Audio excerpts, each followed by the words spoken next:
শুভ সন্ধ্যা বন্ধুরা। আপনারা দেখতে পাচ্ছেন physionews24.com এর নিয়মিত লাইভ শো শ্যাম।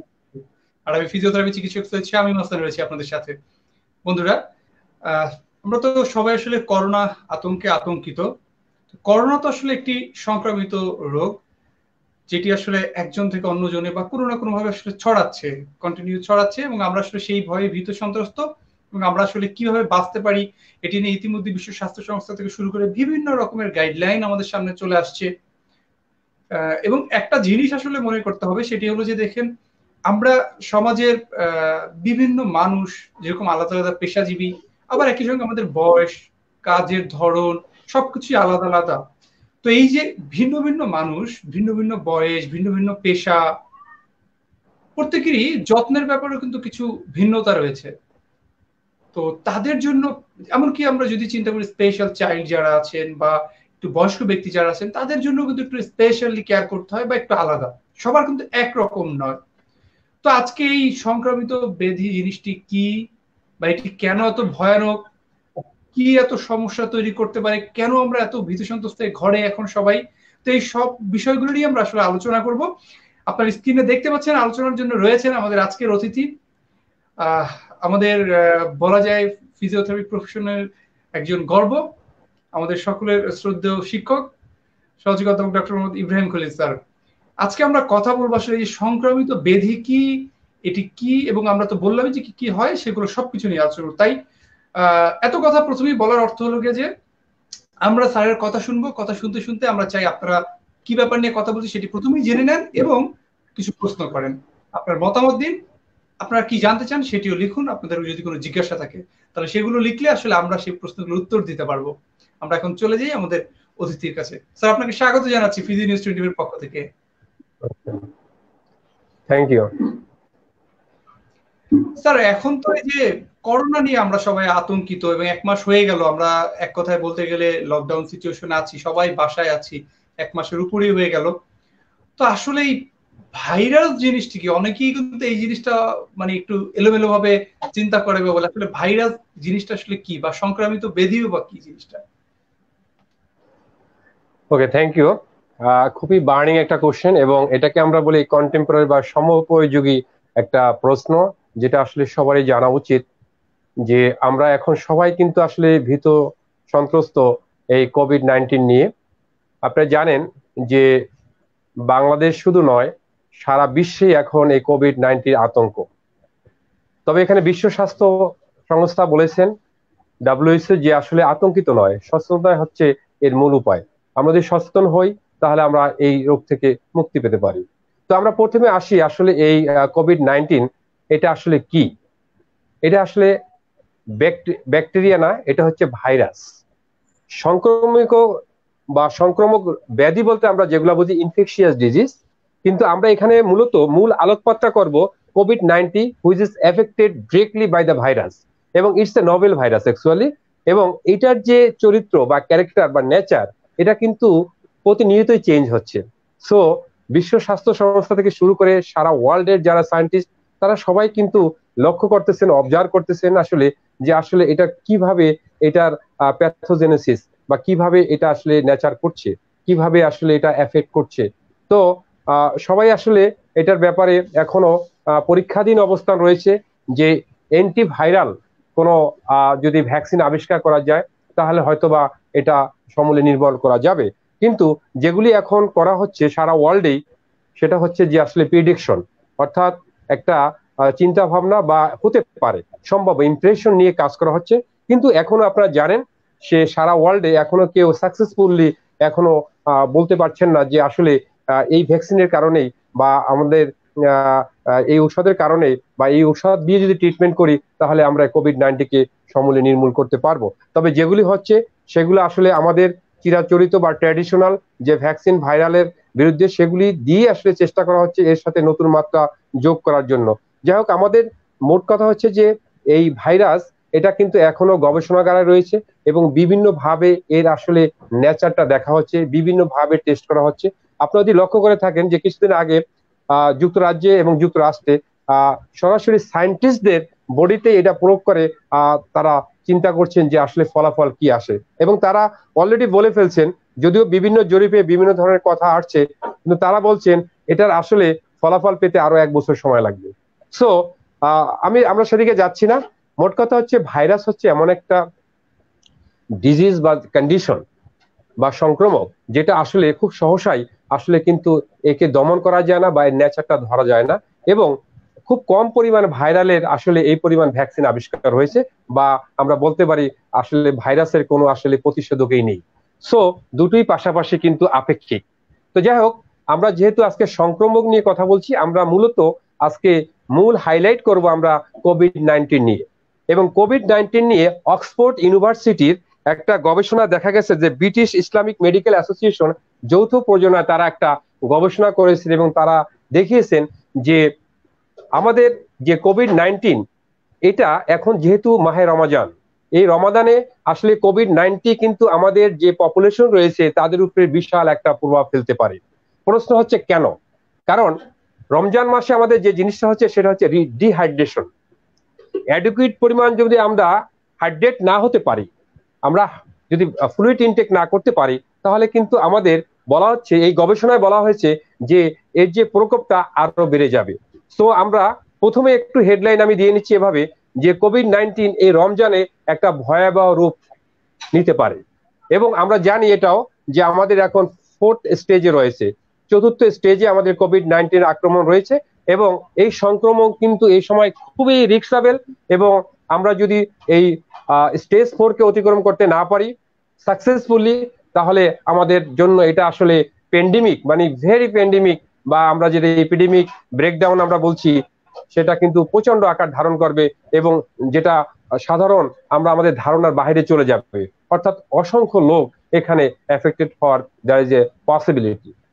তবে এই গবেষণায় যেটা অক্সফোর্ড ইউনিভার্সিটির গবেষণায় যেটা বলা হয়েছে যে সাধারণত এই কোভিড-19 ইউজুয়ালি কোনো ইনফেকশন হয় না ইউজুয়ালি, তবে কিছু কিছু রিস্ক ফ্যাক্টর বা প্রিডিসপোজিং ফ্যাক্টর যেগুলি কাজ করে, যেমন ইনফ্লুয়েঞ্জা হতে পারে, প্রচন্ড পরিমাণে হেডেক হতে পারে, ডিহাইড্রেশন হতে পারে পেশেন্টের, এবং এখানে তার থর্ড যেটা আছে যা পেইন হতে পারে, এবং চেস্ট যেটা হচ্ছে রেসপিরেটরি যে প্রবলেম সেটা আসলে হতে পারে।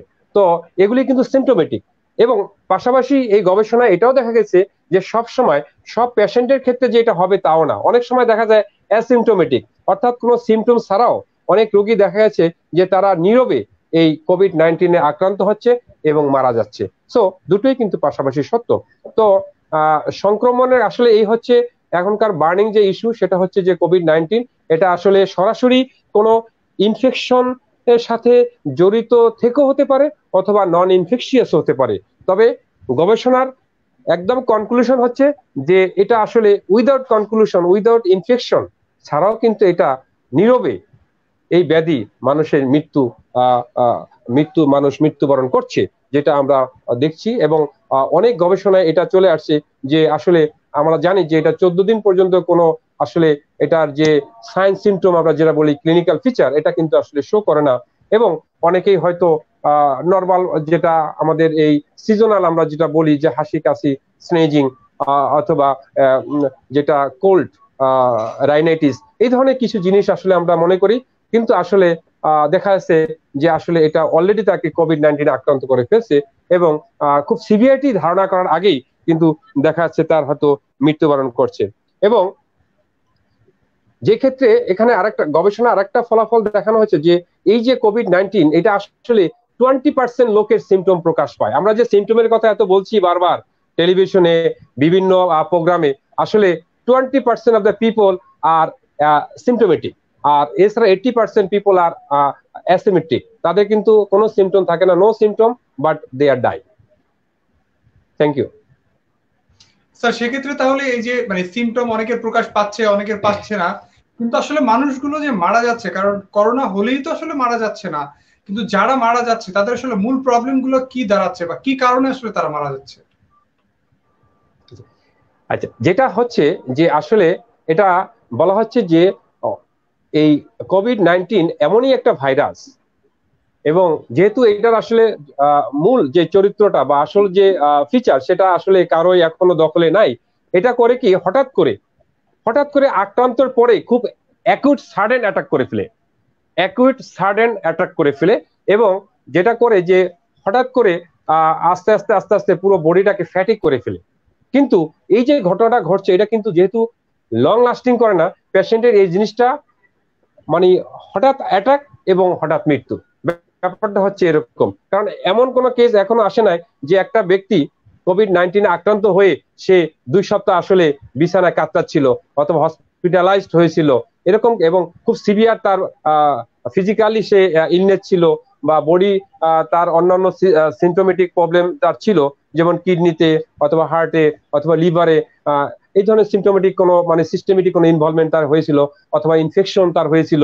এগুলি কিন্তু কোনো কিছু খুব একটা পাওয়া যায় না। তবে একটা জিনিস বলে রাখি এখানে, যে ব্যাপারটা দাঁড়ায়, যারা এই কোভিড-19 থেকে উত্তরণ হয় অর্থাৎ ভালো হয়ে যায়, ইউজুয়ালি তো আসলে আমরা প্রপারলি যেটা বলি যে আমাদের যে ট্রিটমেন্ট সেটা আসলে কোভিড-19 যেহেতু এখনো ভ্যাকসিন আবিষ্কার হয় না, তো আমরা এই কথা বলতে পারি না যে আমাদের বাই ট্রিটমেন্টের মাধ্যমে আসলে পেশেন্ট ভালো হচ্ছে। পেশেন্টের যে আসলে ট্রিটমেন্ট করা হচ্ছে এগুলো সিমটোমেটিক, যেমন তার ফিভার থাকতে পারে, ফিভার ট্রিটমেন্ট করা হচ্ছে। আমরা যেটা বলছিলাম ডিহাইড্রেশন, এটার জন্য তাকে ফ্লুইড দেওয়া হচ্ছে, তাকে স্যালাইন দেওয়া হচ্ছে, অথবা তার শ্বাসকষ্ট, এই জন্য তাকে কি আইসিইউতে অথবা সিসিউতে রাখা হচ্ছে, তাকে আর্টিফিশিয়াল তাকে অক্সিজেন দেওয়া হচ্ছে। This are the actually symptomatic. তবে যারা এরকম সিমটোমেটিক ট্রিটমেন্টের মাধ্যমে ভালো হয়ে যায়, তাদের ক্ষেত্রে পরবর্তীতে যে জিনিসটা হয় সেটা হচ্ছে যে তার বডিলি ফ্যাটিক হয়ে যায়, যেটাকে আমরা আমাদের ফিজিওথেরাপি বিশাল একটা রোল রয়েছে এই ফ্যাটিক নিয়ে, অর্থাৎ তার মাস্কুলোস্কেলেটাল সিস্টেম এবং অন্যান্য ইনভলভমেন্টকে খুব দুর্বল করে ফেলে।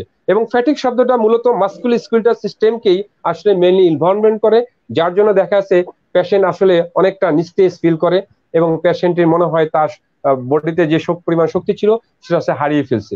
তো সেক্ষেত্রে আসলে পেশেন্টের জন্য পরবর্তী যে চিকিৎসা বা ট্রিটমেন্ট সেটা হচ্ছে যে মূলত ফিজিওথেরাপি, যার মাধ্যমে তাকে পরবর্তী তার লাইফ লিড করার জন্য বা তার লাইফ স্টাইলকে আরো মডিফাই করার জন্য, আরো উন্নত করার জন্য, আরো তাকে কর্মক্ষম করার জন্য, তাকে আসলে যেটা মেজর রোল প্লে করছে সেটা হচ্ছে role of physiotherapy. Physiotherapy has a great role to strengthen the fatigue, mainly emphasis on the musculoskeletal system. জি, সেটি স্যার। তবে সেক্ষেত্রে যেমন আপনি যেমন বলেন ফিজিওথেরাপি, এবং এখানে কিছুদিন ধরেই কিন্তু যখন করোনার খুব আলোচনা হচ্ছে ওই মুহূর্তে ব্রেদিং এক্সারসাইজ একটি ব্যাপার খুব আলোচনায় কিন্তু স্যার আসছে, এবং বিশেষ করে ফিজিওথেরাপিস্টরা কিন্তু এটি নিয়ে অনেক আলোচনা করছেন, এবং তারা বিভিন্ন প্রোগ্রাম করছেন, বিভিন্ন ধরনের আর্টিকেল বের হচ্ছে বিভিন্ন পত্র পত্রিকায় যে এক্সারসাইজ নিয়ে। তা আসলে এই ব্যাপারটি যদি একটু ডিটেলস বলতেন যে আসলে এইখানে ব্রেদিং এক্সারসাইজ কিভাবে কাজ করছে, এবং ব্রেদিং এক্সারসাইজ জিনিসটা আসলে কি এবং এটির উপকারিতা কি?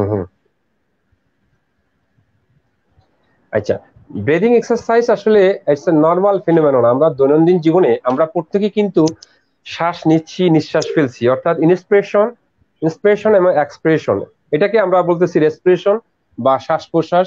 এবং আমাদের যে চেস্ট ফিজিওথেরাপি বা আমরা যেটা বলছি যে ব্রিদিং এক্সারসাইজ, এটা মূলত রিলেটেড টু দিস মেকানিজম।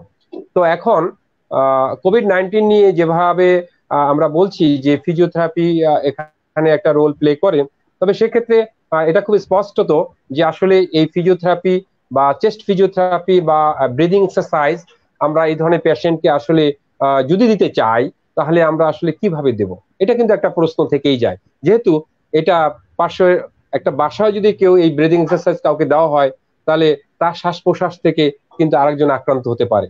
তো যারা আক্রান্ত ব্যক্তি তাদের ক্ষেত্রে যে ব্যাপারটা সেটা হচ্ছে আমরা অবশ্যই এর আগে শুনেছি যে হোম কোয়ারেন্টাইন।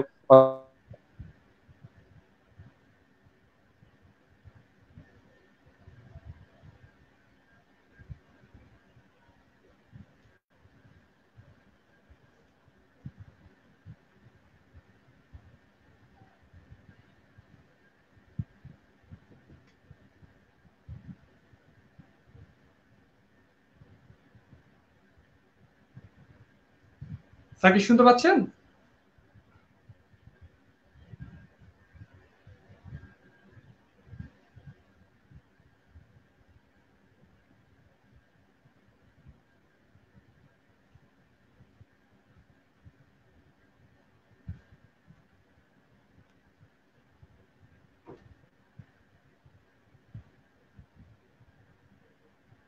বন্ধুরা আসলে আমরা আলোচনা করছিলাম এই যে হোম কোয়ারেন্টাইন পিরিয়ডে এক্সারসাইজ এবং চেস্ট ফিজিওথেরাপি সম্পর্কিতই আসলে আলোচনাটি এখন চলছিল, বাট আমরা ওভারঅল আসলে এই যে কোভিড-19 এর পুরো সিচুয়েশনটা নিয়ে আমরা আলোচনা করছিলাম।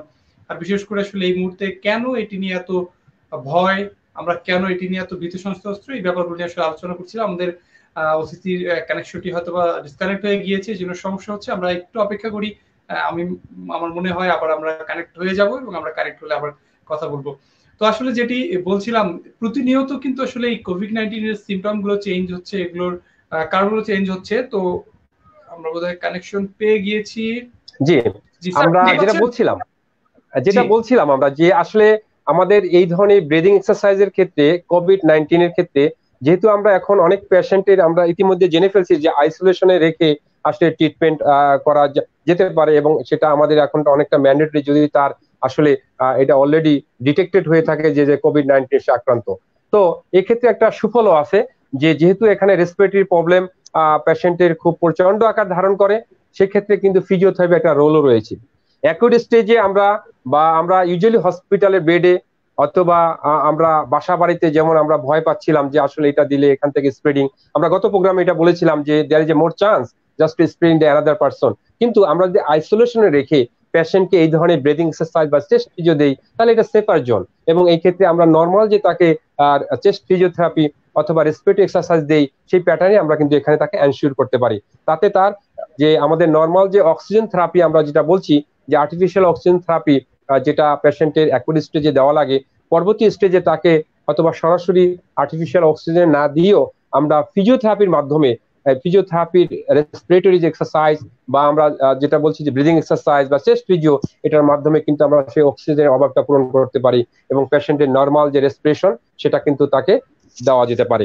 তো সেক্ষেত্রে আমাদের ফিজিওথেরাপি রেসপিরেটরি যে থেরাপি বা রেসপিরেটরি ফিজিওথেরাপি তার একটা বিশাল অবদান রয়েছে এবং এটা দেওয়া যেতে পারে এই ক্ষেত্রে এবং সেক্ষেত্রে আরেকটা জিনিস বলা হচ্ছে যেটি আমরা কিন্তু দেখছিলাম বিশেষ করে ইউকে এর ক্ষেত্রে, ওখানে পেশেন্টদের পশ্চারাল চেঞ্জ বা যেটা বলা হয় যে ফিজিওরা যে কাজটি করেন আইসিইউতে, বেসিক্যালি পশ্চারাল চেঞ্জ গুলো নিয়ে অনেক বেশি কাজ করেন। তো ঠিক এই করোনা পেশেন্টদের ক্ষেত্রেও তাদের যে সাইড চেঞ্জ করে বিশেষ করে উপর করে শোয়া দিয়ে রাখা এবং বিভিন্ন পজিশনে রাখা, যেটি নিয়ে কিন্তু আমাদের দেশের জাতীয় পর্যায়ে বেশ কয়েকটি দৈনিকেও কিন্তু খবর বেরিয়েছে এবং খুব ভালো একটি রেজাল্ট এসেছে যখন তাদেরকে এই ধরনের পজিশনগুলো চেঞ্জ করা হচ্ছে। তো আসলে এই পশ্চারাল চেঞ্জটা কি, বা আসলে এটা দিয়ে কি মানে উপকারটা হয় কি বা কি লাভ? এক্সেলেন্ট এক্সেলেন্ট, এই জিনিসটা আসলে সবাইকে খুব স্বচ্ছভাবে ধারণা থাকা দরকার এবং বোঝা দরকার। খুব নাইস কোশ্চেন। আমরা যখন আসলে বিছানায় শুই তখন আমরা বিভিন্ন পজিশন মেনটেন করি। কখনো আমরা সুপাইন লাইন মানে চিত হয়ে শুই, কখনো সাইড লাইন, কখনো আবার প্রোন বা আমরা উপর হয়ে শুই আমরা যেটা বলি, বা কোয়ার্টার প্রোন। হ্যাঁ, মানে একটা যেমন কোল বালিশ নিয়ে আমরা কিছুটা সাইড লাইন থেকে আরেকটু বেশি যাই, এটাকে আমরা কোয়ার্টার প্রোন বলছি। তো গবেষণায় দেখা গেছে যে যে সমস্ত পেশেন্টকে আমরা হসপিটালে এই চেস্ট ফিজিওর ক্ষেত্রে আমরা প্রোন পজিশন করি, তাদের ক্ষেত্রে নর্মাল যে পজিশনে আমরা চেস্ট ফিজিওথেরাপি দেই সেক্ষেত্রে যে উপকারিতা পাওয়া যায়, তার চেয়ে যদি আমরা ওই চেস্ট ফিজিওর সাথে সাথে পেশেন্টকে যদি আমরা প্রোন পজিশন করি, তাহলে দেখা যায় ওই সময় আমরা যদি ফিজিওথেরাপিটা তাকে অ্যাপ্লাই নাও করি, মানে চেস্ট ফিজিওথেরাপি সাপোজ একবার দিলাম, তারপর তার পজিশনটা আমরা যদি প্রোন করি, তখন দেখা যায় রেসপিরেটরি যে সিস্টেম, তার অক্সিজেনের যে ডিমান্ড, সেটা অনেক অংশেই এই পজিশনতে রাখলে পেশেন্টের খুব একটা প্রবলেম হয় না। এই জন্য বলা হচ্ছে যে অন্য যে কোনো পজিশন হচ্ছে এটা হচ্ছে বেটার পজিশন। এক্ষেত্রে পেশেন্টের নর্মাল যে ইনহেলেশন এবং এক্সহেলেশন বা রেসপিরেশন এটা খুব বেটার হয় এবং এটা গবেষণার ফলাফল। সো এই জন্য বিভিন্ন আমাদের এভিডেন্স বেসড যে প্র্যাকটিস গুলি রয়েছে বা বিভিন্ন জার্নালে প্রকাশিত আর্টিকেল এবং সারা ওয়ার্ল্ডে যেটা সবাই একমত, এবং যেহেতু গবেষণার ফলাফল, তারা এই জিনিসটা পেশেন্টের মুমূর্ষু অবস্থায় বা যখন তাদের বেশি পরিমাণে অক্সিজেনের ডিমান্ড হয় তখন এই পশ্চারটা সবাই বেছে নিয়েছে। তবে এখানে একটা জিনিস লক্ষণীয়, যে সমস্ত পেশেন্টের ক্ষেত্রে তাদের টোমটা অনেক বেশি বা বেলিটা অনেক বেশি বা যাদের পক্ষে সম্ভব নয় পূরণ হওয়ার জন্য, সেক্ষেত্রে কিন্তু তাদেরকে কোয়ার্টার পূরণ করে ওই ফিজিওথেরাপির সাথে সাথে রাখাটা ভালো। কারণ এই সময় দেখা যাবে যে তার আসলে এক্সট্রা প্রেশার ও অ্যাবডোমেনে পড়লে অ্যাজ ওয়েল অ্যাজ সেখানে তার কিন্তু রেসপিরেটরি যে মেজর মাসেল, সেখানে ডায়াফ্রামে তার কিছুটা প্রেশার পড়লে সেখানে তার রেসপিরেশনে আবার প্রবলেমও হতে পারে। এই জিনিসটা হচ্ছে আমাদের প্রিকশন নিতে হবে।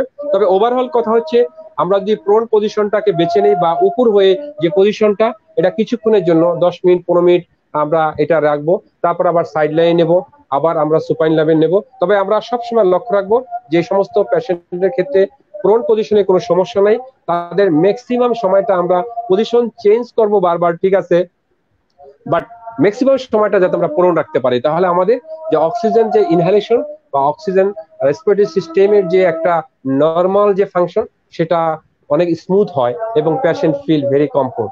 সো এটা আমাদের সবারই ঐক্যমতের একটা স্থান এবং আমরা সবাই একমত পোষণ করছি যে ফর ডিমান্ড অফ অক্সিজেন, যে ক্ষেত্রে পেশেন্টের হয়তোবা সে ভেন্টিলেশন থেকে চলে আসলো, আর্টিফিশিয়াল অক্সিজেন থেকে সে নর্মাল লাইফ লিড করার জন্য আসলো, তখন যদি আমরা তাকে একটা প্রোন পজিশন রাখি অ্যাজ ওয়েল অ্যাজ ফিজিওথেরাপি দেই, তখন তাকে অনেকাংশেই আমরা সেই আর্টিফিশিয়াল অক্সিজেনের অভাবটা পূরণ করতে পারি। So prone position ultimately is the best position. তো সেক্ষেত্রে যাদের ওপেন হার্ট সার্জারি ছিল অথবা কার্ডিয়াক কোনো প্রবলেম আছে, ব্রিদিং প্রবলেম, অন্য কোনো প্রবলেম আছে আগে যেটা মানে হয়তোবা ছিল, তো তাদেরও কি এই মুহূর্তে এই ধরনের পজিশনে নিলে বা তারা যদি এই ধরনের পজিশনে গিয়ে এই ধরনের এক্সারসাইজ করতে চায়, তা সেক্ষেত্রে কি তাদের কি কোনো কমপ্লিকেশন তৈরি হবে কিনা? হ্যাঁ, আমরা আসলে এখানে একটা জিনিস, এই প্রশ্নটা কিন্তু অনেক ভাস্ট, অর্থাৎ পেশেন্টের আসলে কতদিন আগে অপারেশন হয়েছে সেটা একটা ব্যাপার। যদি তার অ্যাকুইট কন্ডিশন হয়, দিস ইজ দ্য কন্ট্রাইন্ডিকেশন। যদি তার অ্যাকুইট কন্ডিশন অর্থাৎ জাস্ট অপারেশনের 1 সপ্তাহ, এই সময় কিন্তু তাকে আমরা পূরণ করার জন্য আমরা খুব একটা এনকারেজ করব না।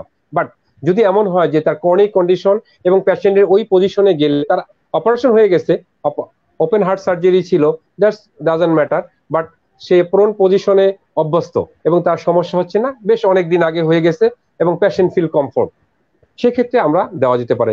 দো it's depend on patient to patient এবং পেশেন্টের কন্ডিশন, পেশেন্টের এজ, পেশেন্টের টলারেট অ্যাবিলিটি। হ্যাঁ, সো অল হেলথ স্ট্যাটাস আসলে আমাদের এখানে ইভালুয়েশন করে আমাদের ঐক্যমতে বুঝতে হবে। তবে এক্সেপশনাল হচ্ছে যে সমস্ত ক্ষেত্রে আসলে পেশেন্ট নন কোঅপারেটিভ হবে অথবা পেশেন্টকে দেওয়া যাচ্ছে না অথবা তার হিস্ট্রি প্রোফাইল বলে দিচ্ছে তাকে আসলে এই পর্যায়ে নিয়ে আসতে তার হার্মফুল কোনো কিছু ক্রিয়েট হতে পারে, সেক্ষেত্রে অবশ্যই আমাদের প্রিকশন নিতে হবে। প্রিকশন নিয়ে, তবে এখানে একটা কথা যে কন্ট্রাইন্ডিকেশন না বলে আমরা প্রিকশন নিয়ে যদি তখন দক্ষ একজন স্পেশালাইজড ফিজিওথেরাপিস্ট, কার্ডিও ফিজিওথেরাপিস্ট অথবা এই বিষয়ে এক্সপার্ট এমন একজন ফিজিওথেরাপিস্ট যদি মনে করেন এবং পেশেন্টের সাথে কনসার্ন নিয়ে যদি মনে করেন যে তার আসলে কোনো সমস্যা নাই, সেক্ষেত্রে দেওয়া যেতে পারে। তবে অবশ্যই এই ক্ষেত্রে precaution is mandatory. G sir, এই যে মানে পজিশন চেঞ্জ এবং ব্রিদিং এক্সারসাইজ, এই ব্যাপারগুলো আসলে এখন তো অনেক বেশি আলোচনা হচ্ছে করোনার কারণে, কিন্তু নরমালি ফিজিওথেরাপির এই প্রোটোকল গুলো তো আসলে স্যার নিউমোনিয়ার জন্য ইউজ হয়। নিউমোনিয়া আক্রান্ত পেশেন্ট যারা থাকেন তাদের জন্য ফিজিওথেরাপি অনেক বড় একটা রোল প্লে করে। তো সেই ক্ষেত্রে সেই যে প্রোটোকলটা বা নিউমোনিয়া পেশেন্টের জন্য আসলে ফিজিওথেরাপিস্টরা কি ধরনের রোল প্লে করতেছে এবং তারা আসলে কি ধরনের ট্রিটমেন্ট তাদেরকে দিয়ে থাকেন? ওকে, ফাইন। আমি এর আগে একটু বলছি যে আমাদের যেহেতু আমাদের হেলথ সেক্টর বা আমাদের ট্রিটমেন্টটা হচ্ছে আছে মাল্টিপল অ্যাপ্রোচ, হ্যাঁ, মাল্টিডিসিপ্লিনারি অ্যাপ্রোচ আমরা বলি। এখানে একটা নিউমোনিয়া পেশেন্টের আমরা নর্মালি প্রাথমিক অবস্থা যদি চিন্তা করি যে অ্যাকুট স্টেজে, সেখানে কিন্তু there is no alternative except medicine. এখানে কিন্তু নিউমোনিয়া পেশেন্টের প্রথম ইনফেকশিয়াস তার হয়, সো এখানে কিন্তু অ্যান্টিবায়োটিক আমরা যেটা বলি যে এটা হলো ম্যান্ডেটরি, তাকে এটা আমাদের দিতেই হবে, অর্থাৎ মেডিকেশনে তাকে প্রথমে যেতেই হবে। তো এরপরে যেটা হচ্ছে যে পেশেন্টের আসলে যে প্রবলেমটা হয় সেটা হচ্ছে তার শ্বাসকষ্ট, আমরা বলি যে ডিসনিয়া, তার ব্রিদিং প্রবলেম থাকতে পারে, ডিফিকাল্ট ব্রিদিং থাকতে পারে। এক্ষেত্রে যদি আমরা সেই পশ্চারের দিকে চিন্তা করি বা পজিশনের দিকে চিন্তা করি, তাহলে half line position is the best. আমরা হাফ লাইন পজিশন যদি পেশেন্টকে এখানে তখন এনশিওর করতে পারি, তখন দেখা যাবে পেশেন্টের নর্মাল যে ইন্সপিরেশন এক্সপ্রেশন বা রেসপিরেশন আমরা বলি, এটা কিন্তু নর্মাল তার হওয়ার একটা পসিবিলিটি থাকে বা অনেক অংশে আমরা এটাকে আসলে এনশিওর করতে পারি। আর এই ক্ষেত্রে পেশেন্টের যে সিমটোমেটিক যে ট্রিটমেন্টগুলি আমরা বলছি সেগুলি আসলে চলবে, যে ইমার্জেন্সি, কারণ এই ধরনের পেশেন্টগুলি হঠাৎ কিন্তু অ্যাকুট অ্যাটাক হয়ে যায়। তো এই ধরনের পেশেন্টের ক্ষেত্রে তখন ইমার্জেন্সি বেসিসে কিন্তু আমাদের মেডিসিন দিতে হবে, যেমন আমরা অনেক সময় চেস্ট স্টাবিলাইজার মেডিসিন দেই, যেমন আমরা সালবুটামল, এটা খুব বা ইনহেলার, এটা সাময়িক নেওয়া যেতে পারে। যেমন একটা পেশেন্ট সাপোজ রাত 3টার সময় তার হঠাৎ করে তার এরকম নিউমোনিয়া পেশেন্ট অথবা অ্যাজমাটিক পেশেন্ট, তার শ্বাসকষ্ট শুরু হচ্ছে, তো এই ইমার্জেন্সি বেসিসে বা ইমার্জেন্সি ইলনেসের ক্ষেত্রে there is no alternative actually, তখন কিন্তু আমাদের সাময়িক তাকে ইনহেলেশন দিয়ে বা ইনহেলার দিয়ে তাকে এটা আমরা স্টপ করে পরবর্তীতে তাকে আমরা নর্মাল যাতে তার লাইফটা লিড করা যায়, সেজন্য আমরা পজিশন থেকে প্রথমে স্টার্ট করি, এবং ফার্স্ট যে পজিশন সেটা হচ্ছে তাকে আমরা দেব হাফ লাইং পজিশন। এবং তার প্রকার ভেদে আমরা তার যখন সিস্টেমেটিক তার একটু ডেভেলপ হবে, তখন তাকে আমরা আস্তে আস্তে আস্তে আস্তে তার নর্মাল যে পজিশন বা লাইং যে পজিশন সেগুলো আমরা মেনটেন করার চেষ্টা করব বা এনশিওর করার চেষ্টা করব। তবে পেশেন্টকে অবশ্যই লক্ষ্য রাখতে হবে যে কোনো একটা পজিশন সে যাতে দীর্ঘক্ষণ মেনটেন না করে। এবং এই ক্ষেত্রে আমি বলে রাখি, আমরা একটু আগে যেটা বলছিলাম যে নিউমোনিয়ার ক্ষেত্রেও কিন্তু যদি পেশেন্টের অন্য কোনো কমপ্লিকেশন না থাকে, অর্থাৎ তার প্রোন পজিশনে যদি কোনো প্রবলেম না থাকে, তাহলে research is the best position to treat the patient or to providing the physiotherapy, especially in the chest physiotherapy is the best. There is no alternative actually. এই ক্ষেত্রে আমরা অনেকাংশে পেশেন্টকে কিন্তু আরোগ্য লাভ করতে পারি এবং patient feel very comfort. Sir অনেকে তো এই মুহূর্তে আসলে যাদের আসলে শ্বাসকষ্টের প্রবলেম বা সারা বছরই যারা একটু ব্রিদিং প্রবলেমে ফেস করেন, বিশেষ করে অ্যাজমা রিলেটেড পেশেন্ট যারা থাকেন, তারা কিন্তু অনেকে ভয়ে বাসায় মানে ইনহেলারের পাশাপাশি, ইনহেলার অনেকেরই লাগে, তো ওইটার পাশাপাশি তারা নেবুলাইজার রেখে দিয়েছেন এবং অনেকে একটু শ্বাসকষ্ট ফেস করলে তারা নেবুলাইজার ইউজ করছেন। তো এই যে নেবুলাইজার ইউজ করাটা আসলে কতটা ঠিক? আমাদের অতিথির আবারও টেকনিক্যাল প্রবলেম হচ্ছে মনে হচ্ছে। যারা আমাদের সঙ্গে যুক্ত হচ্ছেন সকলকে স্বাগত জানাচ্ছি। আমাদের সঙ্গে যুক্ত রয়েছেন ফয়জুল ইসলাম শাওন, আব্দুস সামাদ আজাদ, আমাদের সঙ্গে যুক্ত রয়েছেন হাবিব নয়ন, মনিরুল ইসলাম, এমডি রহিম, সুমন আহমেদ এবং এমডি আসাদ। আপনাদের সকলকে ফিজি নিউজ 24 পক্ষ থেকে স্বাগত জানাচ্ছি। আমরা আসলে চেষ্টা করছি আমাদের প্রতিদিনই আমাদের সবগুলো প্রোগ্রামই একজন করে অতিথিকে নিয়ে আসতে এবং তাদের কাছ থেকে আমরা গুরুত্বপূর্ণ তথ্যগুলো জানার। তো আসলে যেহেতু লাইভ প্রোগ্রাম, কখনো কখনো কানেকশন প্রবলেম হয়, কখনো কখনো ডিসকানেক্ট হয়ে যায়, এটি যেতে পারে, যেহেতু প্রি রেকর্ড প্রোগ্রাম নয়। আমরা মনে হয় আমাদের অতিথিকে পেয়ে গিয়েছি আবারও। আমি প্রশ্নটা ঠিক বুঝতে পারিনি, মাঝে যে প্রশ্নটা সেটা বুঝতে পারিনি আসলে, একটু সংযোগ বিচ্ছিন্নের কারণে। অনেকে তো যেটা হয় যারা আসলে সারা বছরই শ্বাসকষ্টে ভোগেন, বিশেষ করে যাদের অ্যাজমা রিলেটেড প্রবলেম থাকে, তারা অনেকে কিন্তু এই সিচুয়েশনে ভয়ে বাসায় নেবুলাইজার কিনে রেখেছে এবং যখনই একটু শ্বাসকষ্ট হচ্ছে বা সমস্যা হচ্ছে তারা নেবুলাইজার ইউজ করছে তাদের ইনহেলারের পাশাপাশি। তো এটি আসলে কতটুকু ঠিক, বা নেবুলাইজার ইউজ করাটার ব্যাপারটা সম্পর্কে একটু যদি ডিটেইলস বলতেন। আচ্ছা, আমি শুধু সংক্ষেপে এইটুকুই বলবো যে ইমার্জেন্সি বেসিসে যদি আমাদের দরকার হয়, দ্যার ইজ নো অল্টারনেটিভ। মানে আমাদের একটা মেডিকেল সায়েন্সে একটা বলা আছে রিহ্যাবিলিটেশন মেডিসিন, যে ইলনেস, অ্যাকুইট ইলনেস বা ইমার্জেন্সি ইলনেসের ক্ষেত্রে কিন্তু আমাদের তাৎক্ষণিকভাবে সমাধানের জন্য নেবুলাইজেশন অথবা ইনহেলেশন এটা আমরা নেওয়া যেতে পারে। তবে লং গোল বা লং রিহ্যাবিলিটেশনের ক্ষেত্রে অবশ্যই এটা আমাদের জন্য খুব একটা ফলপ্রসূ বা ভালো কোনো দিক নয়, কারণ আমরা জানি this are combination of the steroid. So এগুলা কিন্তু দীর্ঘদিন যদি বডিতে ইনট্যাক্ট করা হয়, তাহলে এই ক্ষেত্রে কিন্তু অন্যান্য সাইড ইফেক্ট হতে পারে। যেমন বডির যে জয়েন্টস গুলি আমাদের আছে সেগুলি কিন্তু উইকার হয়ে যেতে পারে, একটুতে যারা একটু বয়স্ক তারা পড়ে গেলে তাদের হাড় ভেঙে যেতে পারে। So there is a more risky patient এই ক্ষেত্রে। এবং এই যে ফল প্রিভেনশন, আমরা ফিজিওথেরাপি এটা নিয়ে অনেক কাজ করছি, এটা ফল প্রিভেনশন যেটা, সেটা কিন্তু আমরা যদি এইভাবে রোগীরা যারা অ্যাজমাটিক পেশেন্ট আছে, আমরা যদি একটা জরিপ নিই, ঢাকা শহরে মোরাললেস আমরা বলতে পারি 60% বা অ্যাবাভ এরা কিন্তু কম বেশি অ্যাজমাটিক। কারণ হচ্ছে যে এটা কিন্তু তাদের হয়তোবা একদম বডিলি প্যাথোলজিক্যালি তাদের ডেভেলপটা যে ওইভাবে সবার হয়েছে তা নয়, কিন্তু আমাদের যে এনভায়রনমেন্ট, আমাদের যে পলিউশন, এটার কারণে কিন্তু অনেকেই এফেক্টেড এবং অ্যাজমাটিক পেশেন্ট। সো এখন যদি সবাই এইভাবে তারা এই নেবুলাইজার অথবা তারা এই ইনহেলেশন যদি ইউজ করে, হ্যাঁ, তাহলে এটা কিন্তু তাদের পুরো মাস্কুলোস্কেলেটাল সিস্টেম বা বডি সিস্টেমকে নানান ভাবে প্রভাবিত করবে এবং পরবর্তীতে সিস্টেমেটিক অনেক কমপ্লিকেশন সৃষ্টি করবে, যেটা তাদের আসলে চলাফেরায় অথবা পরবর্তী লাইফ লিড করতে অনেক কষ্ট হবে এবং তারা ডিপেন্ডেন্ট হয়ে যাবে মেডিসিনের উপরে। এবং দীর্ঘদিন মেডিসিন কোনো ভাবেই একজন ব্যক্তির জন্য এটা কোনো ভালো দিক নয়, এটা আসলে সাইড ইফেক্টই বেশি। এবং সবচেয়ে বড় কথা হলো যে আমরা একটা জিনিসের জন্য, একটা জিনিসকে ভালো করতে যাই বা একটা কন্ডিশনকে আমরা ভালো করতে যাই, আমরা অন্যান্য সিস্টেম যেগুলো আছে তাদেরকে ইনভলভমেন্ট করে ফেলছি, তাদেরকে এফেক্টেড করে ফেলছি। এটা আসলে তার অন্যান্য সিস্টেমের জন্য খুবই হুমকি স্বরূপ এবং তার অন্যান্য যে হেলথ হ্যাজার্ড সেগুলি বয়ে নিয়ে আসতে পারে। জি স্যার। স্যার আমাদের সঙ্গে আসলে অনেকেই যুক্ত রয়েছেন, আমরা বেশ কিছু কোশ্চেন পেয়ে গিয়েছি ইতিমধ্যে, অনেকে অনেক কিছু জানতে চাচ্ছেন, বিশেষ করে কয়েকটি জিনিস একটু কমন জানতে চেয়েছেন, তো আমরা আসলে এগুলো একটু আলোচনা করতে চাচ্ছি স্যার। আর সেটি হলো যে পালস স্লিপ ব্রিদিং এবং ডায়াফ্রাগমেটিক ব্রিদিং এক্সারসাইজ নিয়ে আসলে একজন জানতে চেয়েছেন, পাশাপাশি একই সঙ্গে অন্য আরেকজন জানতে চেয়েছেন যে লাংস ক্যাপাসিটি বাড়ানোর জন্য আসলে কি ধরনের এক্সারসাইজ করা যায়। তো সেক্ষেত্রে স্যার আমাদের এই এক্সারসাইজ নিয়ে যদি কিছু বলেন, তো আমরা এর মাধ্যমে আসলে আমরা প্রোগ্রামের শেষ পর্যায়ে যেহেতু এগুলো নিয়ে বলি আমরা শেষ করতে চাচ্ছি। আচ্ছা, পালস স্লিপ ব্রিদিং যেটা আছে সেটা আসলে খুব সিম্পল। পালস স্লিপ আমরা যেটা বলি এটা হচ্ছে যে আমরা শ্বাসটা খুব নরমালি নাক দিয়ে শ্বাসটা নিব, মুখ দিয়ে ছাড়বো। যেমন আমি দেখাই এইভাবে,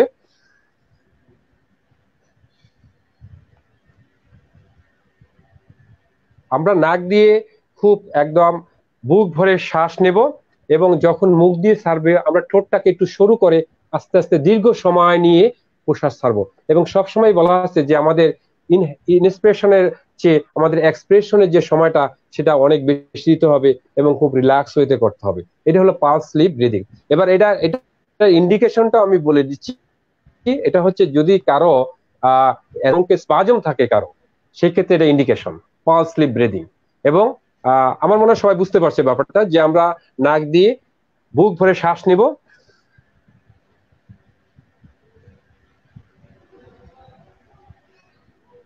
এবং মুখ দিয়ে আস্তে আস্তে ছাড়বো। নাক দিয়ে নিব, মুখ দিয়ে ছাড়বো, এবং ছাড়াটা হচ্ছে যে মুখ দিয়ে আমরা ঠোঁটটাকে এবার ছোট করে লিপস দিয়ে, পালস লিপ লিপ দিয়ে মানে ছোট্ট শুরু করে আস্তে আস্তে আস্তে আস্তে আমরা এই যে নিঃশ্বাসটা আমরা নিলাম সেটা আমরা ছাড়বো। আরেকটা হচ্ছে যে যে ভাইটাল ক্যাপাসিটি বা আমাদের চেস্টের যে লাং ক্যাপাসিটি বাড়ানোর জন্য এরকম একটা প্রশ্ন আসছে, তাই না?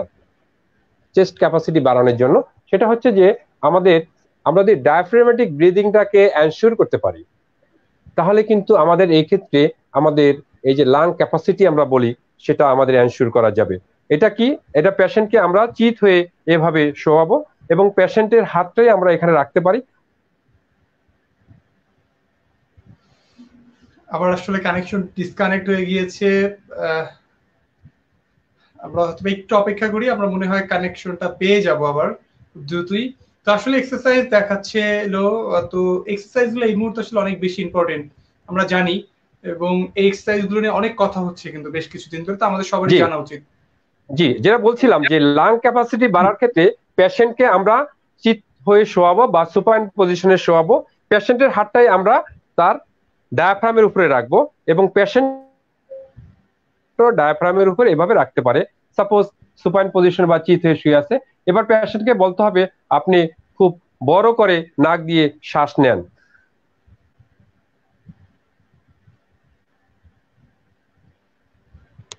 এবং আস্তে আস্তে আস্তে আস্তে শ্বাসটা ছেড়ে দিন। হ্যাঁ, জোরে আপনি মুখ ভরে শ্বাস নেন এবং খুব দীর্ঘ সময় নিয়ে আপনি প্রশ্বাসটা নেন, অর্থাৎ শ্বাসটা ছেড়ে দেন। এইভাবে যদি আমরা ডায়াফ্রামেটিক ব্রিদিংটা এনশিওর করতে পারি, তাহলে কিন্তু আমাদের ডায়াফ্রামেটিক যে মাসেলটা সেটাও কিন্তু স্ট্রঙ্গার হবে এবং আমাদের যে রেসপিরেটরি মাসেল বলতে আমরা কিন্তু এই ডায়াফ্রামেটিক মাসেলকে মেইনলি বুঝি, এবং ডায়াফ্রামেটিক যে diaphragm is the major muscle of inspiration, এবং এই ক্ষেত্রে আমরা অনেকটাই এই ভাইটাল ক্যাপাসিটিকে ইনক্রিজ করতে পারবো। অর্থাৎ diaphragmatic breathing takes a major role just to increase the vital capacity. এছাড়া আমাদের যে একটু আগে আমি বলেছিলাম যে আমাদের এপিক্যাল, কস্টাল এবং ডায়াফ্রাগমেটিক তিনটাকে যদি আমরা তিনটা প্যাটার্নে যদি মুভমেন্ট আমরা এনশিওর করতে পারি, সেই ক্ষেত্রেও কিন্তু আমরা আমাদের লাং ক্যাপাসিটি বাড়াতে পারি। এবং এটা আমাদের ডেইলি অন্তত 3 Times 30 Times according to American association of physical therapy, সেখানে বলা আছে যে 3 বাউটস, একটা বাউট সমান সমান 30 টাইমস। আমি শ্বাস নিলাম আবার শ্বাস ছাড়লাম, এরকম 30 বার সকালে, 30 বার বিকেলে, 30 বার আবার রাত্রে। এভাবে যদি আমরা 3 বার ডেলি নিতে পারি, অর্থাৎ 30 গুণ 3 অর্থাৎ 90 টাইমস, অর্থাৎ 3 বাউটস বলা হয় according to American association of physical therapy. তো এইভাবে যদি আমরা কন্টিনিউ নিতে পারি, তাহলে দেখা যাবে আফটার 30 ডেজ পেশেন্টের lung capacity obviously will be increased. Thank you. Thank you sir.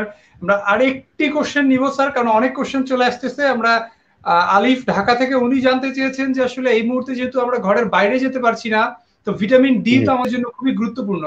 সেক্ষেত্রে আসলে এই মুহূর্তে আমরা কি ভিটামিন ডি এর অভাবে সমস্যায় পড়বো না, নাকি আসলে কি করণীয় এই ক্ষেত্রে? ফাইন। আমি আমার আরেকটা প্রোগ্রামেও, গতকালের প্রোগ্রামেও বলেছিলাম যে আমাদের ডায়েটের উপরে কিন্তু একটা বিশেষ আমাদের লক্ষ্য রাখতে হবে। যেহেতু আমরা বাহিরে এখন যেতে পারছি না এবং আমাদের সান এক্সপোজারটা হচ্ছে না, এটা অবভিয়াসলি ট্রু। তো সেক্ষেত্রে আমাদের, যদি আমরা যেটা বলছিলাম যে আমাদের যে খাবার থেকে বিশেষ করে আমরা যদি ডিমটার উপরে বেশি গুরুত্ব দিই, এই ক্ষেত্রে যাদের ক্ষেত্রে প্রযোজ্য, যাদের ক্ষেত্রে কন্ট্রাইন্ডিকেশন তারা বাদে, কারণ এই সময় সবাইকে কিছুটা স্যাক্রিফাইস করতে হবে। বাট আমরা কিন্তু ম্যাক্সিমাম যে ভিটামিন ডি, এটা কিন্তু আমরা ডিম থেকে পেতে পারি। সো আমরা এই ক্ষেত্রে আমাদের প্রোটিনের অভাবটা যেমন পূরণ হবে, এবং সেই ক্ষেত্রে সাথে সাথে আমাদের কিন্তু ভিটামিনের ডি এর অভাব পূরণ হবে। এছাড়া আমাদের যে নর্মালি যে শাকসবজি, হ্যাঁ, মিষ্টি কুমড়া, এই ধরনের খাবারগুলিকে আমরা কিন্তু আমাদের এখানে ইনক্লুড করতে পারি। অর্থাৎ আমরা যদি বেশি পরিমাণ পেতে চাই, তাহলে ভিটামিন ডি এর জন্য আমাদের ডিমের উপরে আমাদের অবশ্যই ডিপেন্ডেন্ট হতে হবে। তবে অ্যাজ এ হোল সব ধরনের শাকসবজির ভিতরেও আমাদের কিছু ভিটামিন ডি রয়েছে, এবং সেগুলো আমরা ইনটেক করতে পারি। আমরা গুঁড়া মাছ খেতে পারি, আমরা লাউ খেতে পারি, হ্যাঁ, পেঁপে খেতে পারি। এগুলোতে কিন্তু আমাদের কিছুটা আমাদের ভিটামিনের যে ডি এর ঘাটতিটা পূরণ করছে। থ্যাংক ইউ স্যার, সময় দেওয়ার জন্য। আপনার মূল্যবান তথ্যগুলো আমার মনে হয় আমাদের যা দর্শকরা ছিলেন আমাদের সঙ্গে এতক্ষণ সকলেরই বেশ উপকারে আসবে, এবং বেশ কিছু তথ্য তারা জানতে পারলেন যেগুলো নতুন। এবং আমরা চাই আসলে এই আমাদের প্রোগ্রামগুলোর উদ্দেশ্যই থাকে এটি যে আপনাদের সঙ্গে যুক্ত হয়ে আপনাদেরকে বিভিন্ন তথ্য দেওয়া আর তথ্য জানার মাধ্যমে কিন্তু আমরা আসলে নিজেরাই সচেতন হতে পারি। আর যখন নিজেরা সচেতন হয়ে যাই তখন আসলে অনেক সমস্যা থেকে নিজেদেরকে নিজেরা দূরে রাখতে পারি, অযথা অনেক ঝামেলা থেকে মুক্ত রাখতে পারি নিজেদেরকে, এবং সুস্থ থাকতে পারি। সকলে ভালো থাকুন, সুস্থ থাকুন, আমাদের সাথেই থাকুন। আর যারা আমাদের পেজটি এখনো লাইক দেননি তারা এখনই ঝটপট লাইক দিয়ে রাখুন, কারণ প্রতিদিন আমরা যুক্ত হচ্ছি এবং প্রতিদিন অসংখ্য অতিথিদেরকে নিয়ে আমরা এরকম অনেক মজার মজার টপিকস নিয়ে কথা বলছি। তাই যাতে মিস না হয় সেজন্য লাইক দিন, এবং লাইক দেওয়ার পাশাপাশি পাশে যে ফলোইং বাটনটি আছে ওখানে গিয়ে সি ফার্স্ট এটিতে ক্লিক করে রাখুন। তাহলে আমাদের যখনই আমরা কোনো প্রোগ্রামে লাইভে যুক্ত হবো সাথে সাথে আপনার কাছে নোটিফিকেশনটি চলে যাবে। না হলে অনেকের ক্ষেত্রে আসলে নোটিফিকেশন পান না এবং তারা আসলে মিস করেন আমাদের প্রোগ্রামগুলো। আর আমাদের পুরোনো প্রোগ্রামগুলো অথবা এই প্রোগ্রামগুলো দেখার জন্য আমাদের ইউটিউবে ফিজিও নিউজ 24 নামে একটি চ্যানেল রয়েছে, সেটি দেখতে পারেন, সেখানে সাবস্ক্রাইব করে রাখতে পারেন, তাহলে সেখান থেকে আমাদের প্রোগ্রামগুলো দেখতে পারবেন। সকলে ভালো থাকুন, সুস্থ থাকুন, আমাদের সাথেই থাকুন। ধন্যবাদ জানাচ্ছি ফিজি নিউজ 24 কে, ধন্যবাদ জানাচ্ছি ফিজি নিউজ 24 কে এত সুন্দর একটা আয়োজন করার জন্য, এবং সাথে সাথে সকল দর্শকদের যারা এই অনুষ্ঠানটি দেখছিলেন। ধন্যবাদ সবাইকে। Thank you sir.